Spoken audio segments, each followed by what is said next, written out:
So I want to thank you for allowing me to come. It's my first trip to Philadelphia. I've always wanted to come. I don't know if it's always this nice in February, but man, I tell you, it's fantastic here. Campus is beautiful. Met with a lot of really smart people and appreciate the opportunity to be here.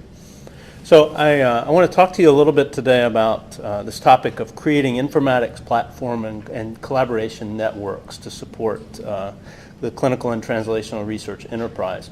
A lot of what I'll talk to you about is sort of supporting the enterprise in the academic medical center.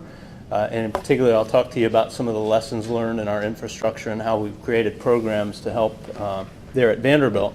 But I want to end the talk on this collaboration networks, because this is, again, where it really gets fun, and I have a lot of passion for working together with many teams, including two or three of the teams here at CHOP and at Penn. So we'll hopefully leave a little bit of time for questions, and if not, I definitely have an email address at the end that I'd appreciate you letting me know if you have questions, or if you have, especially if you have suggestions. So clinical research informatics, I always start with this type of slide. In the informatics community, I've heard more than my fair share of conversations around, well, what do we do? You know, how are we different from IT, and you know, what is informatics, and what is this brand of informatics, et cetera. Philip Payne and Peter Emby at Ohio State wrote a great paper in 2009. This I think is as good a definition for clinical research informatics as I know, but it's not what I tell people. So I usually sort of boil it down to, what do you tell your mom when she asks what you do? And I tell her something like this. You know, I think about all the ways data are generated and computers are used at the university, and I find out try to think every day of ways to support the enterprise in a way that allows research to get done faster, that allows it to be done better, et cetera. One more definition, then I promise I'm out of definitions. I always like to show this slide because it's the initial slides it's the initial goals that we set for our clinical research informatics domain for our CTSA when we wrote the original proposal back in 2006, 2007. Number one, we thought that it would be important for informatics to support the reduction of barriers, and again, sort of organizing things in a way so that it's easier to do science at Vanderbilt and at our sister institution, Meharry Medical College. But as well, we were very fortunate in that our organizational leadership realized the potential for informatics to become the glue that ties everything together across the research domain. And so not only efficient in data resource sharing, but also sort of the ability to instrument things so that we had the metrics in place to see how we're doing on some of these initiatives. CTSA is, of course, a national network, and so we put a lot of emphasis on, what should we be doing as good citizens as a network like that, of that nature. And again, I'll relay some of those topics, some of those projects a little later in the talk. So this is the slide that sort of represents the group that we created back in 2006, 2007. 2006, I always get it mixed up. 2006, we wrote our initial CTSA grant. Unlike Penn, who got the best score, period, I think, we didn't get funded in our first year, and so we had to go in again in 2007. I'm still a little bit bitter about that, but just as a result of writing that proposal, it made us better. We realized that, hey, on the informatics side, even though Vanderbilt's been pretty strong in clinical informatics for a lot of years, we really do have some gaps in this clinical research informatics domain. And so we formed this office called the Office of Research Informatics, which I head. And I sort of put the guy up there waking up in the morning, because I always tell people when I'm interviewing them for jobs in my group, these are the sorts of things that we wake up in the morning, going to work, trying to solve. I'm going to give you just a quick overview of the 6 different domains here, and then I'll give you a few examples as we go through the slides. The first one is administrative support and technical infrastructure. Pete and I were talking about this on the way to lunch. This is the one I didn't want. My boss said, if you're going to start this office, then you have to realize that that getting things through the IRB, getting things through grants and contracts, Department of Finance, that's part of making life easier for the researchers. And so we need you to wake up in the morning and think about that administrative support and technical infrastructure, regulatory side. Support for interoperability and institutional initiatives. This one I always explain to people. This is if a group at Vanderbilt that called themselves Office of Research Informatics didn't care about this project, who would? Those kind of fall in this bucket. Sometimes they're really, really exciting. We have a big DNA data bank like I know you have here. It's got about 150,000 samples in it. Somebody had to build that. It's our group. We also have some things that are not so exciting. You know, somebody also had to go do a build or buy analysis for an electronic laboratory notebook system for the institution. So those are the sorts of things that we do in that bucket. StarBRITE is our researcher portal.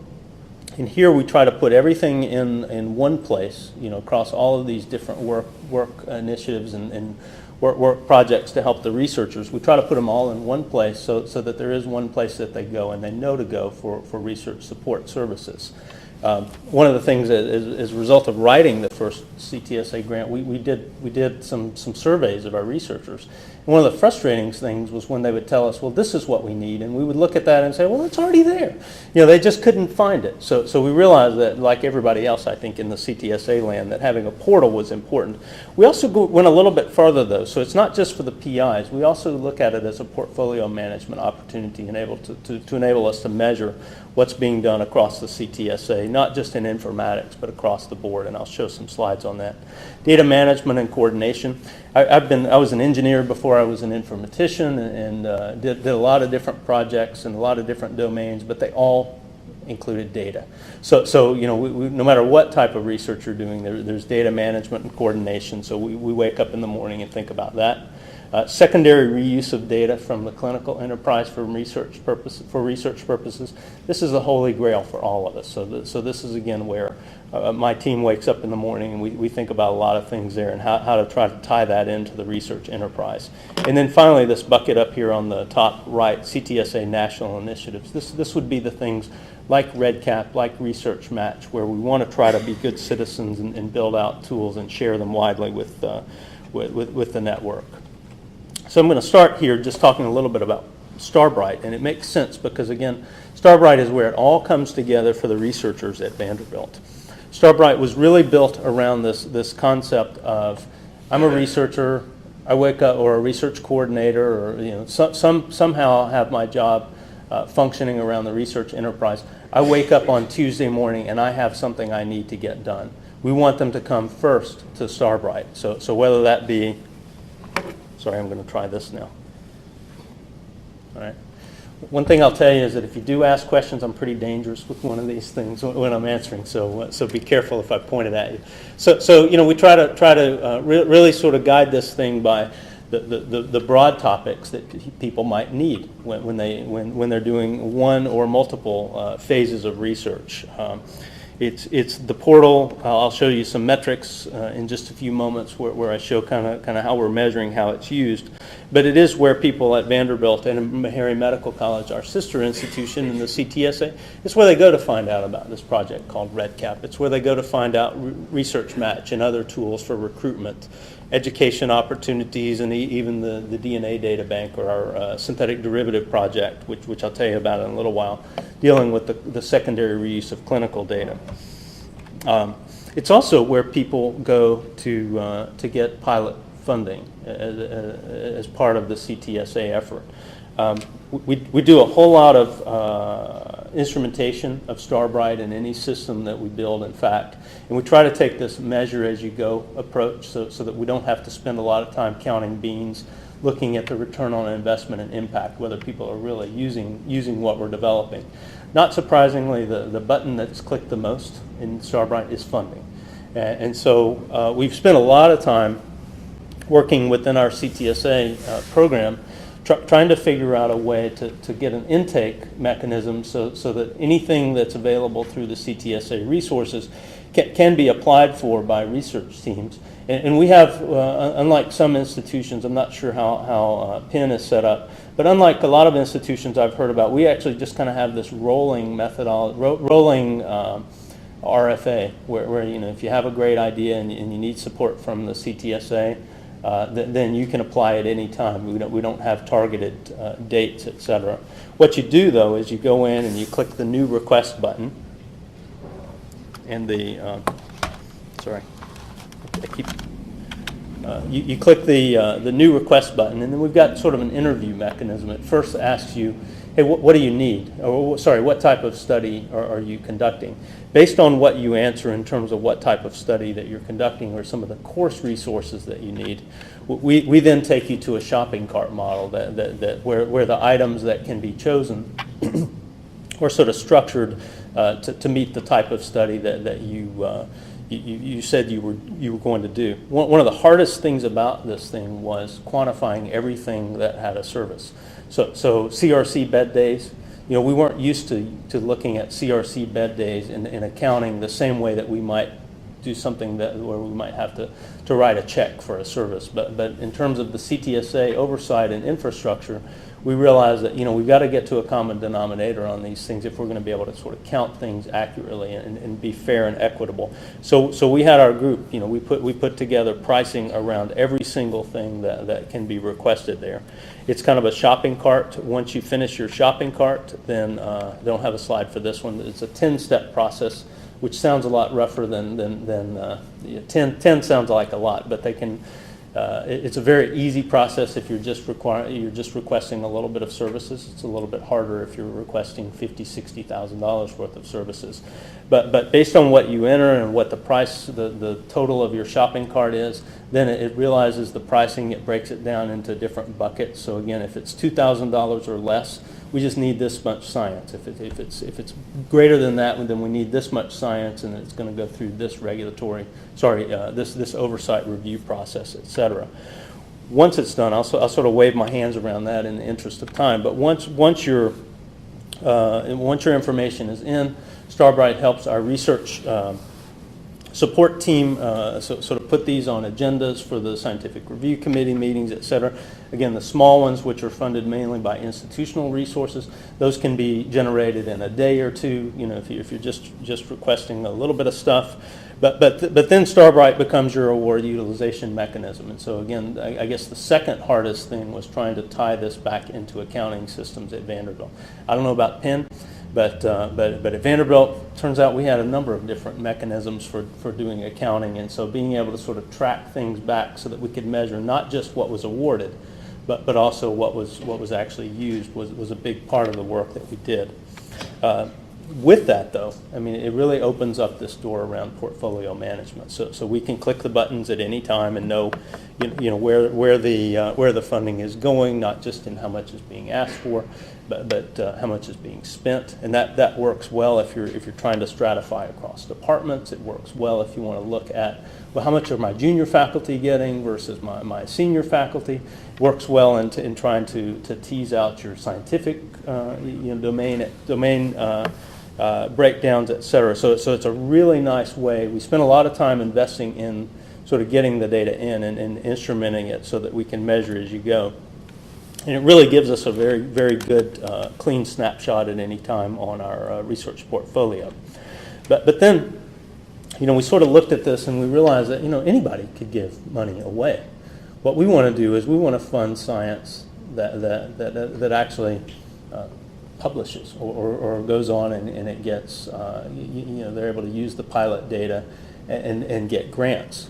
So we built into the StarBRITE, we were talking about this at lunch, we built into StarBRITE this ability to listen to both PubMed every night and also to COEUS, our grant system, so that when a publication comes through new in PubMed and we know that PI or investigator because we know we've funded work in their laboratory or their projects, then StarBRITE will raise its hand like it's doing up here in the one item needs your attention, and it'll say, hey, you can click here, and we want your help in sort of telling us what resources were actually used, if any, from the CTSA. I'll show you another screen of this in a moment.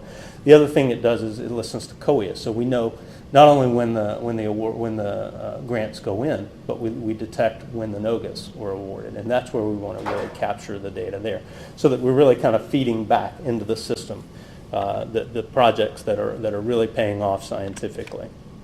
In addition to the StarBRITE view, StarBRITE will send out these automated messages when one of those triggers apply.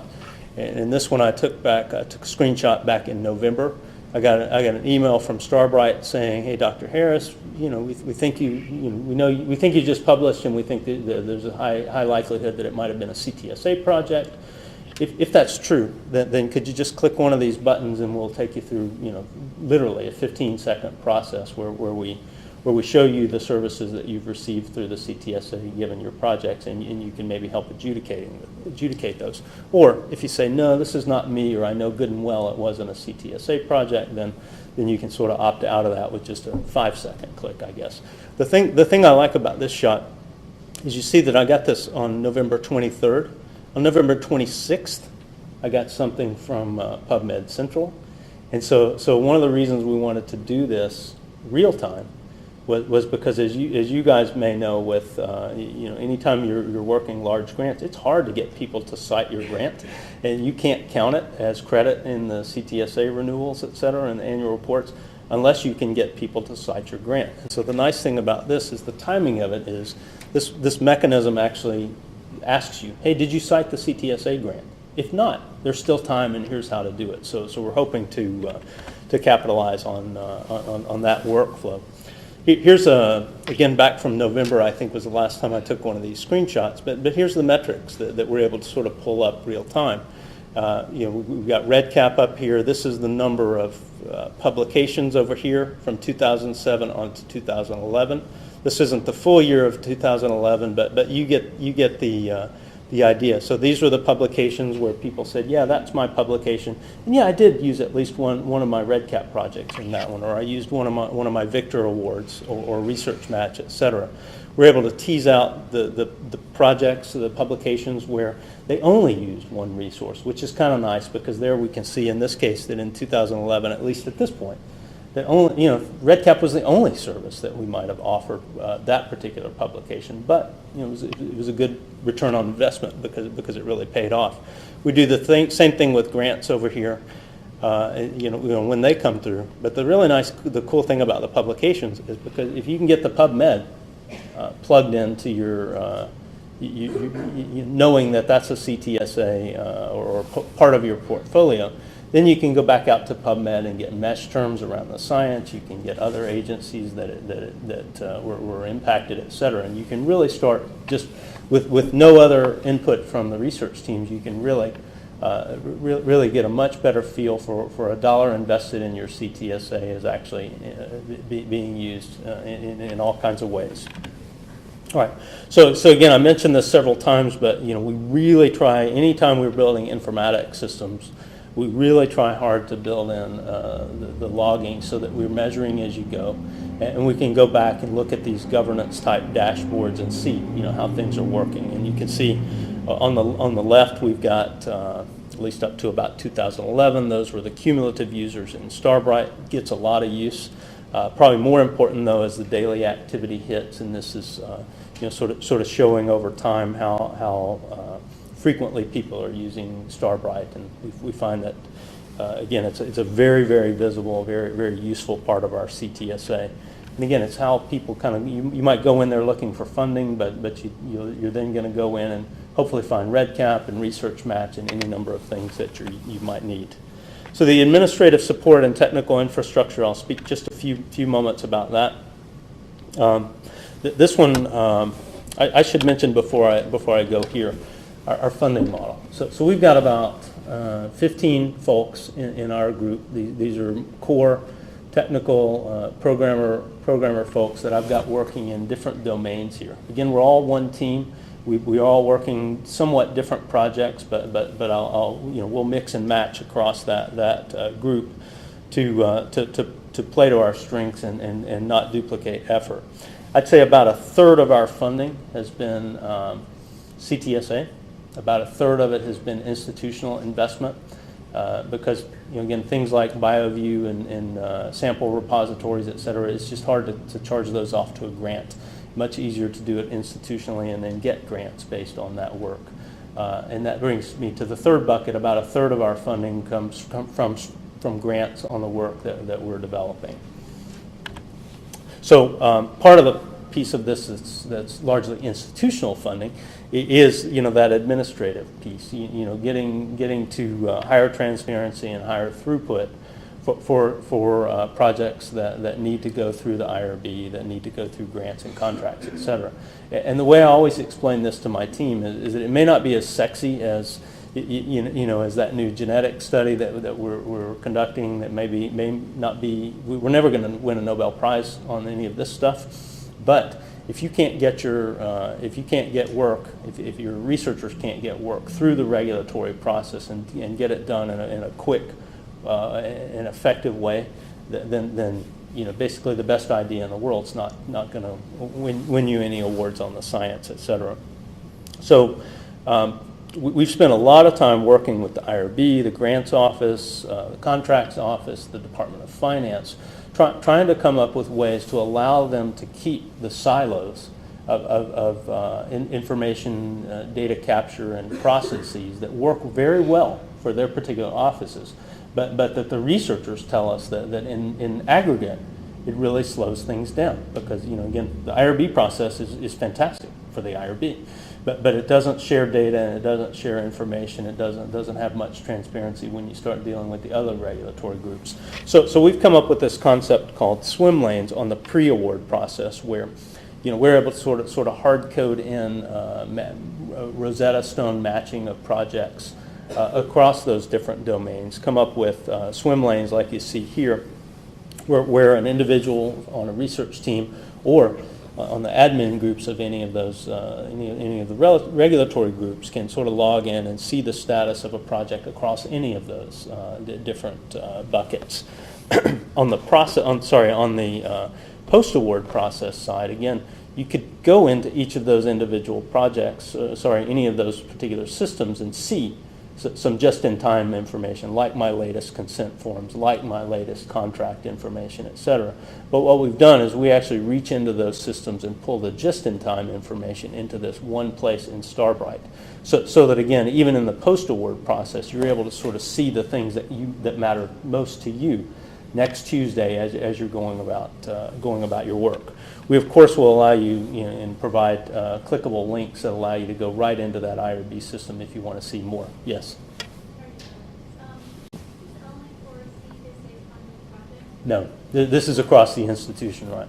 And I should have made that clear. A lot of what we do is CTSA, but all of what we do is institution. So I mean, it's a good idea. The portfolio management stuff that I showed you, that was really around the CTSA stuff, but most of the rest of the stuff is really, it may be funded in part by the CTSA or supported in part by the CTSA, but it's really institutional enterprise solutions.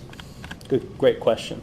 The thing that we're working on hard now is charge intention, and research billing. And again, I've had more research billing and charge intention type conversations than I thought I would ever have. Sort of taking over this position. But, as I was telling Pete earlier, it really helps to understand all of this stuff and really kind of getting to the point where we're making life a whole lot easier for the researchers to be able to sort of do the right thing and make sure that we're all sort of looking at the same data administratively, et cetera. And, as I mentioned to Pete earlier today, there is a benefit to having all of this data at least accessible, and we're able to sort of leverage the IRB data in some of our other systems where, it doesn't make sense to give an investigator access to system X unless they have an active IRB project. So this is just a screenshot of the charge intention capture process that we've been spinning up. A side benefit, and we're always finding side benefits of these projects. But a side benefit of sort of having that, sort of access to those groups and leading out efforts in those groups, is that occasionally things come by, like the conflict of interest ruling that sort of changed institutionally or academic institutions a few years ago. My boss, for about 2 or 3 months running in our monthly meetings, he kept bringing up this conflict of interest thing, and we really you really ought to talk to such and such as group and see if there's anything we can help on. Such and such here is Dr. Dave Rayford, and he's our faculty lead on compliance. But we talked to that group and realized that a lot of these systems have conflict of interest reporting embedded in them. But what we were worried about was this use case that the New York Times calls next Tuesday, and the researcher said, "Well, I did. I didn't know that my research coordinator actually had a conflict, or maybe they had a conflict that started after we submitted the IRB proposal, et cetera." So there are all kinds of permutations where collecting that conflict of interest data in multiple systems was the right thing to do. But there were scenarios where we thought, well, if things lined up just right, then maybe even by no intention of anyone, we might let something slip through. And so using this data pool that we have from working all of these regulatory processes, we built I guess you'd call it a research project data warehouse. And by building some very, very small tools on that, we were able to sort of provide our faculty affairs office a tool that in about 5, 10, 15 minutes a week, I would say, really, in reality, they're able to sort of look across all of the projects that are being, that have come in new over the past week. And the system will raise its hand and say, hey, that you might want to check at least a potential conflict over here with this tech transfer process, if we've already got one, if you're reviewing one for the IRB or vice versa. We found that to be very effective. It really made our faculty affairs office happy. And again, it's not that we think anybody is dishonest. It's just sort of the Swiss cheese model of errors. We wanted to make sure that there was one more piece in place electronically to sort of look across all of those different domains and sort of have it raise its hand. Because we love the New York Times. We just don't want them to call on Tuesday because of that sort of thing. The side benefit of that one is a few months later, our dean was talking to my boss, and he said, hey, about the media services group, they need a way to wake up next Tuesday and find an expert at this institution in this particular domain. And so we thought about that one in a little bit, and we realized, hey, that same data, the way the experts is if we could mine and not show everything, but if we could sort of mine from the IRB data and the grants data and the contracts data and the tech transfer stuff, and put it in a way that they would not be able to redistribute, but would allow them to sort of find the experts. That could be sort of a side benefit. It took us about a day to build, about 2 weeks to get permissions from all of the different folks, et cetera. But that's been a big success as well as a side benefit. So support for interoperability and institutional initiatives. I mentioned earlier on that left-hand bucket. There are some things that we do that are exciting and some that aren't exciting. I'm not going to go into a lot of detail on the not exciting stuff. I wanted to tell you though one where we're linking across to the clinical information system, and this topic always makes me kind of stop on a slide like this and and discuss how we're handling the secondary reuse of clinical data at Vanderbilt. So we get a lot of data. Our electronic medical record is kind of a mishmash of things. A lot of it's homegrown, a lot of it's sort of put together over time. It works very well, but it's that sort of last minute integration of lots of different systems that make it work very well for the clinical enterprise. But if you're using it for research purposes, that gets a little bit tricky. So what we've done is we sort of worked out a deal with the clinical informatics teams that allows us to sort of build the pipes one time and get the data flowing from one or various data, or actually many data sources over here on the clinical enterprise side, gets it flowing into the research side. And what we do is we de-identify it. We run the electronic medical record data through some really intense scrubbing. Some of it's really easy if it's structured data. It's really, really hard if it's unstructured data, clinic notes, et cetera. But we de-identify it, and then we transform the data and shove it into a true database fashion that allows us to very quickly, that allows us the ability to write queries on it, to really pull information out in a meaningful way, in a fast enough way to support queries of that data. And again, the data are all here. It's just that even in our electronic data warehouse, it was built for storing things and not for sort of real-time retrieval of this. So that getting the data in, either de-identified or identified, and shoving it into a database structure that makes sense for querying was a big step forward.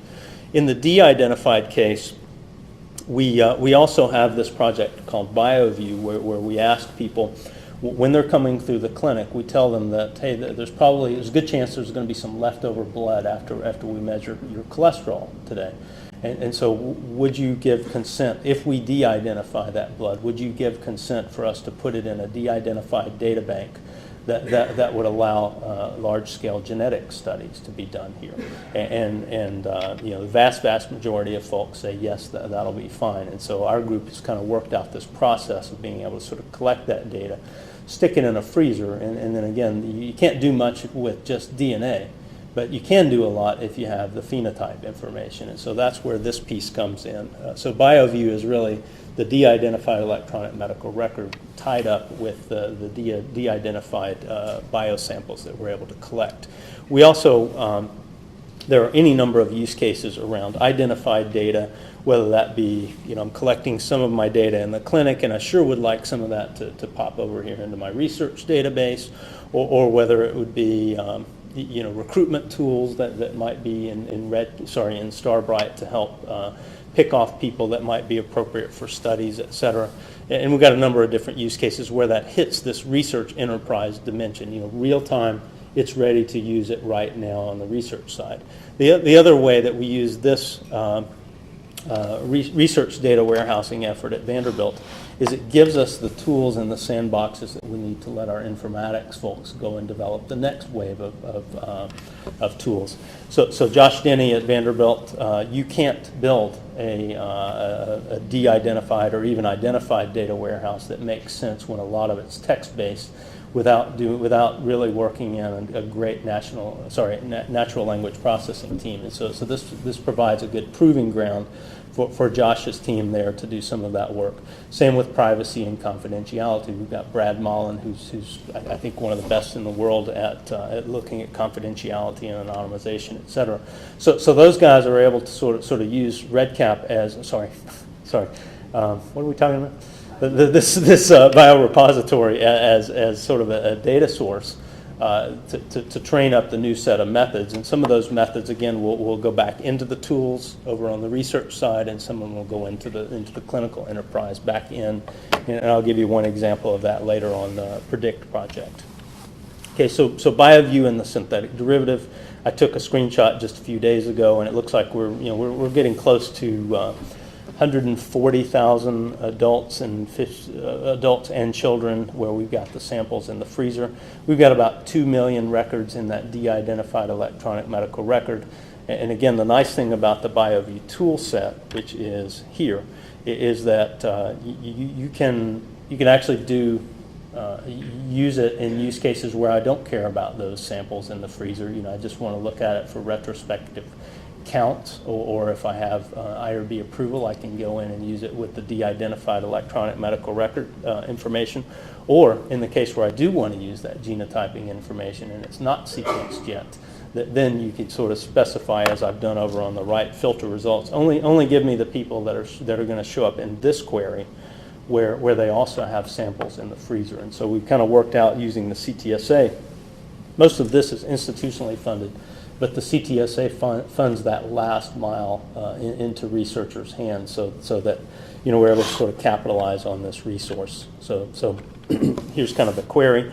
Mark, you'll recognize that this looks a whole lot like I2B2's query engine. We were able to sort of provide, even without IRB approval, we're able to, for a particular query or search of this tool, we're able to sort of give aggregate counts based on historical information in our clinical record. But if you have IRB approval for your particular study, then we can open it up so that you can see see the problem list and see the labs, et cetera. I've smudged all of these things out just because I'm absolutely paranoid. This is all de-identified, but I'm absolutely paranoid about this sort of thing. So I smudged some of the information out anyway. One thing that's nice about this is it's allowed us to go forward and capitalize on that resource, that institutional resource, and get some grants like the Emerge Network. One of the things that's already, which is a consortium of I think eight different academic medical centers around the country, looking at this problem of using electronic medical records for phenotyping and mapping that up with genomics data. The other thing that we've done in the non-clinical side, really more of a quality improvement type study, is predict, where we're able to sort of predict using all of that data that we're capturing, using some really smart biostatisticians who help us sort of come up with predictive models. We've been able to sort of come up with real-time algorithms that will allow us to predict, hey, this person that just hit the hospital, it looks like they're probably going to get prescribed warfarin. So since that's the case, why don't we ask them if they would allow us to take the DNA in an identified fashion this way? Look for the SNP, look for the sequence in there that would tell us whether they would be a good candidate or I guess rather a bad candidate for a particular drug that would otherwise be administered. This is all FDA approved data, black label. What is it called? Black box warning type stuff. So we're not inventing anything. It's not research. We're just sort of capitalizing on that infrastructure, plugging it back into the clinical enterprise, and that's how Vanderbilt is really pushing forward into the personalized medicine space right now. First woman where we caught a case where she was probably going to be prescribed the wrong drug. She actually lived in my neighborhood or my community, and it was a really cool story to see that coming out. A lot of publications built on that, a lot of grants, and again, a lot of the funding from our team has come, the grant funding for our team has come through either that infrastructure or stuff stemming from that infrastructure. One other piece that I'm particularly interested in is recruitment. So I'll talk a little bit later about ResearchMatch, which is a great way to recruit folks in the community. But we have, like you guys, we have a pretty rich clinical informatics presence. And it would be really great if we could figure out a way to get the system to raise its hand and say, hey, this might be a good potential candidate for this particular trial. It's not terribly hard to sort of think about what this looks like. All you need is some ability to specify rules. You need some ability to listen in on the clinical data and sort of apply those rules. Whenever there's a trigger that sort of matches electronically, then you need some sort of downstream workflow for alerting either the research coordinator or the attending physician. Some studies, maybe even the participant themselves in our patient portal. We're just kind of getting started on this. Actually, we got started a while back and I had to stop because I got some competing priorities, but we're just about to get started again with it. What we found is that just by applying simple rules, a little bit of demographics, a little bit of ICD-9, sort of inclusion, exclusion, allergies, some stuff that you can easily get out of the problem list. By doing it at that granular level, rather than trying to do it surgically for each study, we found that the researchers love it because it really reduces their workload. If I tried to do it surgically, I figure I could probably do about 5 of these studies a year, and you'd have to become my best friend to make this work. If I try to do it granular, like I think we're going to do, I'm just about to get this thing down to where we can spin up project support for a particular research study, the right type of research study, with about an hour or two investment from my team. And so what I'm hoping is that we're going to build a turn the crank model of this thing and help lots and lots of research studies. It's always going to be sort of reducing the size of the haystack. There's still going to need to be a lot of interaction, a lot of human decision. But if we can weed out the big stuff, most of the junk, and just let the research teams focus on the ones that are really quite good candidates possibly. We think we can not only increase recruitment, but we think we can sort of have the systems looking at everybody that's coming through Vanderbilt and really do some interesting things there. So far the results are positive, and I've got a few examples of pilot studies that we've done where we reduce the amount of work that was necessary to sort of filter through. The privacy office, by the way, they love this. So the ability to sort of only have people going through this many records for recruitment rather than this many. The privacy office and the IRB, they're all about it. Okay, so data management and coordination. Here's where our research teams, for the most part, I would say most of our research teams that use our service core, they're using REDCap. It's just the very, very small number where it might not fit. REDCap stands for Research Electronic Data Capture. By the way, in those that don't fit, I have a programming core where we can cost things out and do custom development work. I usually get around to the conversation usually goes like this. So I think we can get 95% of where you want to go with REDCap. And I think the other 5%, maybe we could figure out something working together, or maybe even your workflow of your team could be adjusted just slightly, and maybe REDCap would fit. Or, I can sort of spec this thing out for you. If you can think it, we can build it, but it's about $80 an hour. And almost always it comes back to, I think that REDCap can probably fit. So we built it kind of as a first tier in a multi-tier solution, but most of our work kind of comes into that first tier, and it's really just if you can figure out how to do it within REDCap, then we supply it at no cost to our researchers for researchers and regardless of faculty, staff, or student level. REDCap is really built around getting good quality data in. In this case, we're seeing a general case report form, and I think what we've tried to do very hard is try to make life easier on the researchers and the research coordinators. So it has branching logic. It has things that you might expect in a data capture package, like validating some of the data as it comes in. If it's supposed to be a number, it'll make sure it's a number. If it's supposed to be in this range, it'll be in that range, etc. I won't spend a lot of time here talking because I know some of you may have used REDCap in the past. If you haven't, I will ask who's the group at Penn to CHOP. I know it's Marianne, right? So there are mechanisms if you want to go to find out more about it here. There's some great mechanisms and training support folks to help you. REDCap also has a really cool data export. It has a lot of modules and tools, and I should say, in case I forget to say it later when we're talking about the consortium pieces of it, it's a very actively developed project. We try to put out a functional release once a month. The rule is that it better still make sense to you as the end users when you come in next month and there's new functional modules there. You better not be confused on a study that you've been doing. It's always got to be backward compatible. And the rule is it always, no matter how functional, how powerful it becomes, we never want to outgrow that study that's just 10 patients in 10 weeks and 10 data points. We never want people going back to Excel or Access, but because we want them in this centralized model because it really makes life easier for you HIPAA-wise. It protects the institution and your teams as well. So data export, including de-identification, using some of the same mechanisms that I told you about that we developed for the BioView project are in place. REDCap at Vanderbilt, I'll tell you a little bit more later about the consortium, but REDCap at Vanderbilt alone, just our install, we see somewhere between 150, 200 folks on REDCap at any given time during the day. These are 30-minute epics, but it's really not uncommon at all, as you can see here, to see a couple of hundred folks using it at one single time for the projects that we're running at Vanderbilt.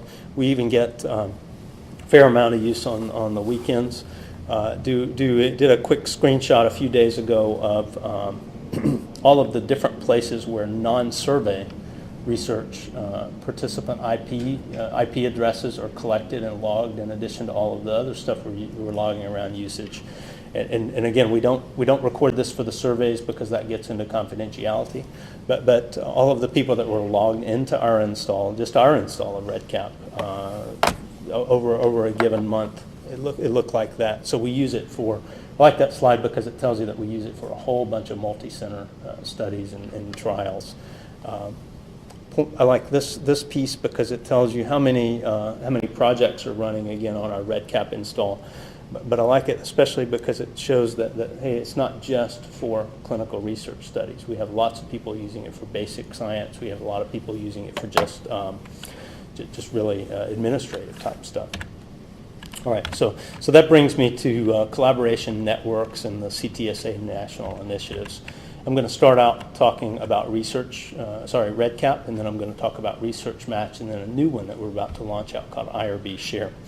So we, back in 2004, we developed REDCap. About 2005, 2006, we realized that, hey, we're not the only institution that's having trouble dealing with this onslaught of people that need informatics support for data capture for research studies, and an easy way to do the right thing. And so we started sharing it out with partners, and we started with a fairly small set of partners, and it's kind of grown over time. At least a few days ago, that number was 326 active institutional partners. We'll share it with any academic institution or nonprofit, and that's basically all of the orange dots that you see across the map there. Those are sites like Penn, like CHOP, like Vanderbilt, that have the ability to host their own data services. I always stop here and say, we give it away at no cost, we support it at no cost, and we don't own your data, because people, particularly the ones that are not already in the consortium, they worry about the fact that, well, Vanderbilt can see our data. That's not the case at all. It's all supported locally at your institution. The cool thing about this consortium is that we get to hang out with really smart informatics teams like the guys here, but also end users. So 40,000 end users. We have a lot of end users at Vanderbilt, but we don't have 40,000 end users. The way that we figure out what the new functional modules are going to be, the way we evolve this thing, is that we listen to the informatics folks that are listening to the end users, like maybe some in this room, and we try to come up with the things that are important to folks. And so with 40,000 folks, people tell us pretty quick if we've got something wrong, or if we've almost got something right and we want to tweak it a little bit further. Why, I get asked a lot, well, why did that REDCap project go viral at Vanderbilt? We were talking about that this morning. I think the main thing is we designed it for the researchers, and we continue to design it for the researchers. I've been involved in projects that were designed by informaticians, and they're almost, they may be technically perfect, but sometimes we forget to talk very often with the research end users, and we try never to forget that in the REDCap project.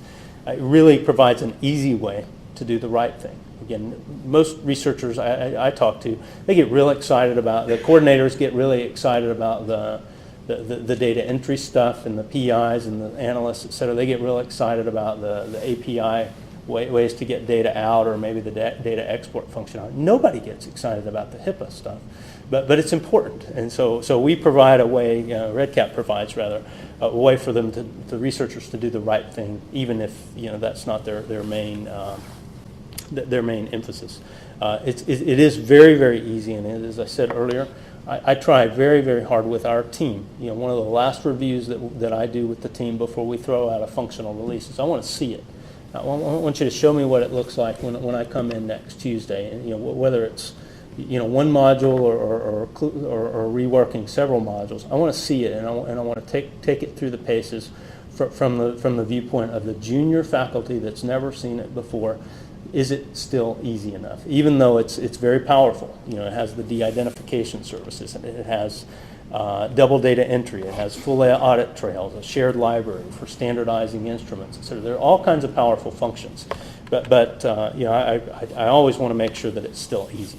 It can be set up very quickly, has some great features in it for single and multi-site study needs.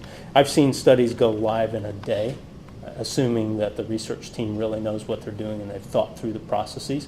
I've seen them take 6 months if they just put a shell up there and they used it as a screenshot for a grant, which, by the way, I think is one of the smartest things you can do, because it shows the reviewers that you know what you're going to do. You use the boilerplate language around the security, et cetera. But you know, whether it takes a day, whether it takes us 6 months, what we've seen is that it can be very easy to set up for individual studies. One of my favorite things about REDCap is about after 20 of these, somewhere in the neighborhood of 20, before I called it REDCap, I went back to my research teams, and this was before all of the point-and-click stuff that maybe you've seen in terms of creating your data dictionaries. I used to have them all create them in Excel. I'd give them this little dog and pony about this is why it's important, this is why it makes more sense for you to do it than me. It doesn't take a programmer, just do it. I asked them after about 20, 25 of these, I went back in a survey and I said, how hard was it? You know, a number of things of that nature. One of the questions I asked was, did it improve the science? And every single one, most of them said it's not hard, you know, it's easy, even the non-computing types. But the thing that I took away that really just made my year was that to a person, they said it improved the science. And I think the reason is not that REDCap improved the science, but having this process where you have a team approach to making sure that even the person on the floor collecting the data has input into the process. Putting that process and putting that ownership back in the hands of research teams, I think is what they were saying. And of course, if you improve the data, you improve the science, and hopefully improve the science.